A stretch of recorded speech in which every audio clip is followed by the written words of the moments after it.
नमस्कार मेरे प्यारे मित्रों। इन बातों को जान लिया तो समझ जाओगे आपकी मृत्यु कब होगी। मित्रों, मृत्यु एक ऐसा सच है जिसे चाह कर भी चोट लाया नहीं जा सकता जो इस दुनिया में आया है।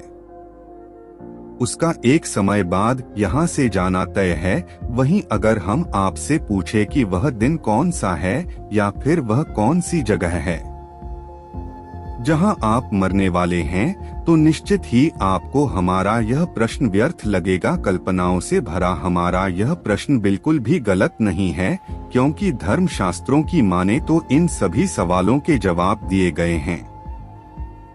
तो चलिए जानते हैं, गरुड़ पुराण के अनुसार मनुष्य की मृत्यु कब और कैसे होती है।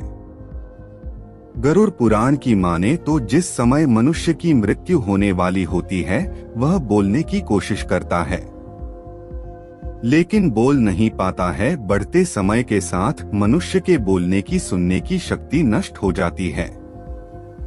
उस समय शरीर से अंगूठे के बराबर आत्मा निकलती है, जिसे यमदूत पकड़कर यमलोक ले जाते हैं। गरुड़ पुराण में ऐसा वर्णन मिलता है कि यमराज के दूत आत्मा को यमलोक तक ले जाते हैं, उसे डराते हैं और उसे नरक में मिलने वाले दुखों के बारे में बताते हैं। यमदूत हो कि ऐसी बातें सुनकर आत्मा जोर जोर से रोने लगती है।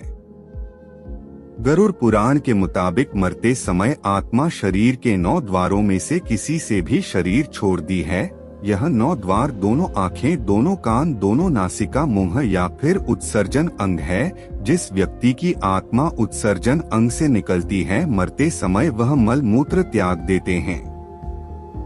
हालांकि गरुड़ पुराण में इस तरह से प्राण का त्यागना अच्छा नहीं माना जाता। गरुड़ पुराण में भगवान विष्णु गरुड़ को बताते हुए कहते हैं कि जो लोग मोह माया में फंसे होते हैं और वही उनके अंदर जीने की तमन्ना बहुत ज्यादा होती है, इसके साथ ही परिजनों की और भी मोह ज्यादा होता है। ऐसे लोगों की मृत्यु निकट आने पर आंखें काम करना बंद कर देती हैं, कान से सुनाई देना बंद हो जाता है, कब अधिक होने लगता है और वह चाह कर भी कुछ बोल नहीं पाता।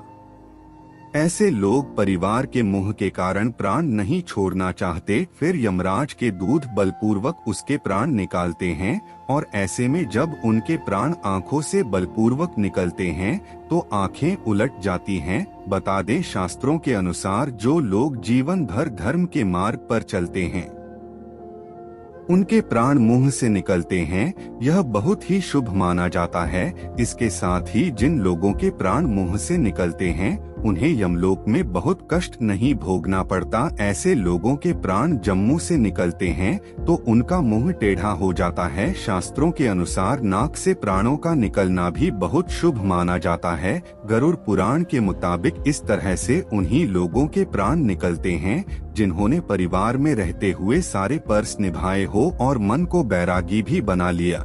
वो बता दे, मौत से पहले आत्मा शरीर से निकलकर कुछ देर तक अचेत अवस्था में रहती है। आत्मा को इस प्रकार का अनुभव होता है जैसे कठिन परिश्रम से थका हुआ मनुष्य गहरी निद्रा में होता है, लेकिन कुछ पल में यह चीज से सचेत हो जाती है और उठकर खड़ी हो जाती है। मित्र, जो व्यक्ति के शरीर से आत्मा निकलती है, तब उसे कुछ समय तक पता ही नहीं चलता कि वह शरीर से अलग है। उसी प्रकार व्यवहार करती है जैसे शरीर में रहते हुए उसका व्यवहार था। आत्मा अपने सगे संबंधियों को आवाज देती है, पर वह सुन नहीं पाते हैं, जिसके चलते आत्मा को बेचैनी और छटपटाहट होने लगती है।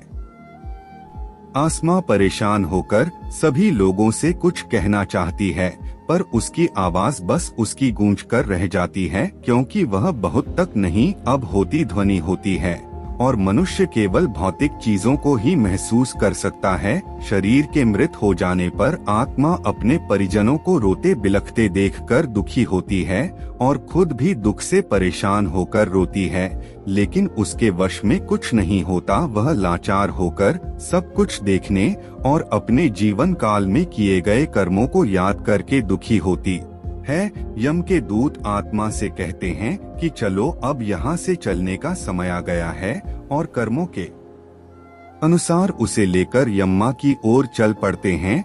वहीं मृत्यु के बाद मनुष्य के कर्मों के अनुसार उसे स्वर्ग या नरक मिलता है। बता दे गरुड़ पुराण के अनुसार सबसे पहले मृत्यु के बाद आत्मा को यमदूत केवल 24 घंटों के लिए किए जाते हैं और 24 घंटों के दौरान आत्मा को उसके द्वारा किए गए सभी पाप और पुण्य दिखाए जाते हैं। इसके बाद उस आत्मा को फिर से वही छोड़ दिया जाता है जहां उसने अपने प्राणों का त्याग किया था और अगले 13 दिनों तक यह आत्मा वही रहती है। जब उसकी धरती पर 13 दिन बीत जाते हैं तब उसे वापस यमलोक ले जाया जाता है।